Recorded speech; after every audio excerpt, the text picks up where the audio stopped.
This video shows how to build coaching on the firmest possible foundations for success.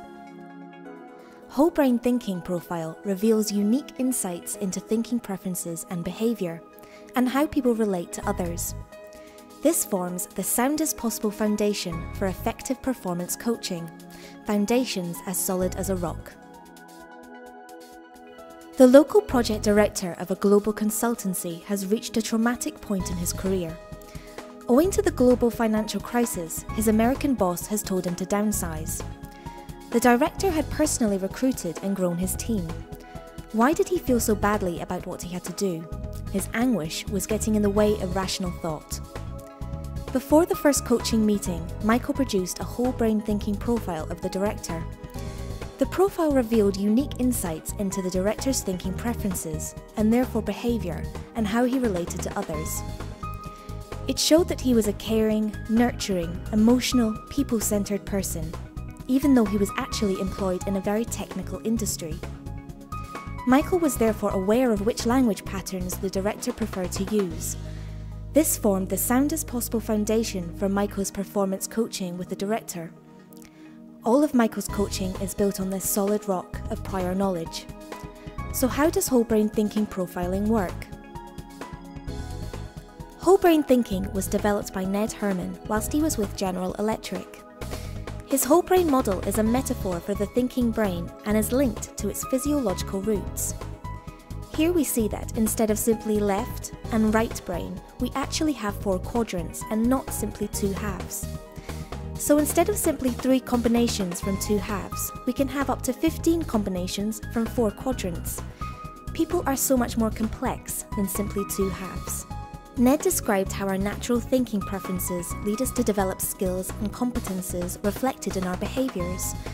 The competencies relating to each quadrant are typically upper left, lower right, and upper right.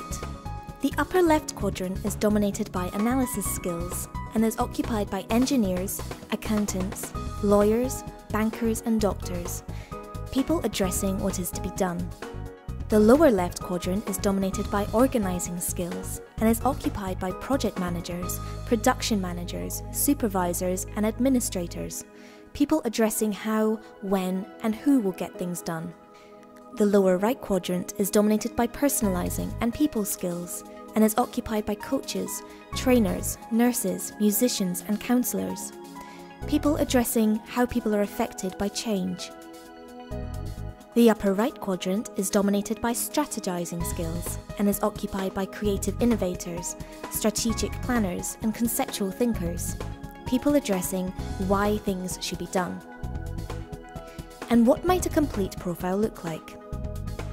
Let us look at the pro forma profile of an engineer, man or woman. The engineer's profile is said to be 1-2-2-2, reading anti-clockwise from A, indicating the relative dominance of each quadrant. The engineer's dominant quadrant is naturally A. Ned developed the Herman Brain Dominant Instrument, HBDI, to profile an individual's thinking preferences. For the record, Ned's metaphor for the brain has been validated worldwide by more than 1 million profiles and is used in Shell, DuPont, IBM, Goodyear, Caterpillar, Coca-Cola, AT&T, and Ciba-Geigy. The whole brain thinking profile reveals unique insights into thinking preferences and behaviour, and how people relate to others. This forms the soundest possible foundation for effective performance coaching, foundations as solid as a rock.